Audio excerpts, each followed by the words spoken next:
Hi everyone, welcome to this week's tech tip. Today we're looking at Google Forms and how you can use a form that's been pre-filled for some of those students who might struggle to write their answers or might require some examples in your forms. You can use a nice feature that's built into Google Forms that allows you to pre-fill some of the responses, and then students can adapt, change, modify, etc. So as you can see on my screen here, I've got an example of a Google form, which is an exit ticket.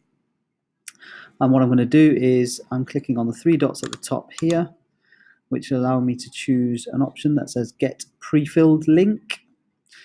That will open a new window. Now, I've prepared one earlier, so you might want to click on that link, and then it takes you to an example of the form that you can start to fill in yourself. So as you can see, I've put my a sort of a name in there, I've put an email address, and then I filled in some of the questions with an example answer. Once you've pre-filled the form out, you get an option to get the link. If you click on that, you should see another little pop-up at the bottom, which allows you to copy the link. Okay, so that link now, that copy link that we've just taken there will allow me to share with my students a pre-filled version of this same form.